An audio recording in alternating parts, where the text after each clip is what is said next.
In an earlier interview, you said every year you get a Christmas card from Elton John. Hmm. Did you get one last year? No, I got two years in a row. So, Okay. no, I don't know if I'm off his Christmas list now or not. I don't know. I sent him one. Okay. And what did you write on it? Oh, sorry, what did I write? Yeah. I don't remember. I drew a little picture and I wrote something like that. But I never know where he is at Christmas because he has so many houses, you know. Yeah. So no, but there was 2 years in a row we got a nice card from him, and so I mean I never expected to get any Christmas cards from Elton John. So it was pretty nice if that's all I ever get is two. What years were they? I mean, what years did you get a Just card? not this Christmas, but the previous 2 years. Yeah. Okay. Well, your first single from this album is called All in Good Time. Well, it's about looking back, I think. Mm-hmm. Mm-hmm. Have you reached that age now? Oh yeah. Well, I think I've always looked back. I've been a lot of my writing is very sentimental. You know, even on my first records and stuff. You know, Galbraith Street was on my first record. Is about the street I grew up on. You know, All in Good Time is more about you know, hindsight in a way. You know, it's about how sometimes we don't see what's going on when we're in the moment. You don't see until you step away from it, or you don't have the right perspective until, you know, you could look at it, you know, down the road a bit. And so that's what it's about. It's about there are moments in my life where I thought, geez, nothing's happening. I'll never get off the ground. And then I see now that all those times when I felt that way, there were things happening, and everything was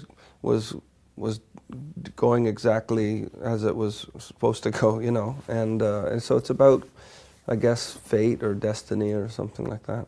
And do you have one example of a well, during a time you were thinking things didn't take off? Well, like in my 20s, I moved to Toronto when I was 22 or 23 to try to get a record deal, and I didn't get signed till I was 29 or 30. So there was this long period of time where I was working as a courier, and I'd been turned down by all the labels in Canada about, you know, two times, you know, and you know, so there were moments where I thought, well, maybe it's not going to happen, you know.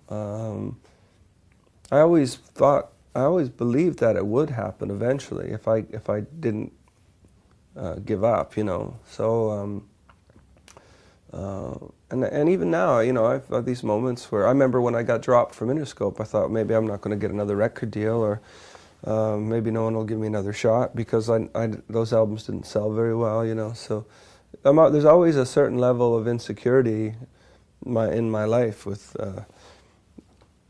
you know, financial insecurity, you know, insecurity about where I stand in the. But do you feel insecure about your songs too? Or? No. Well, I do. That's not entirely true.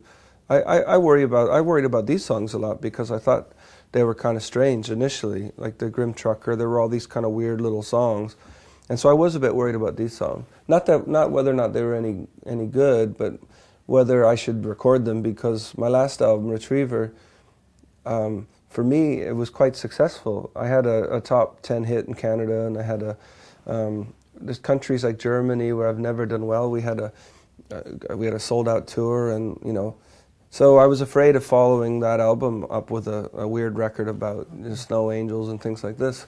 So I was insecure that maybe nobody would like them. But then, you know, I guess in terms of my songwriting, though, it's one of the few things that I'm actually confident about, you know, in general.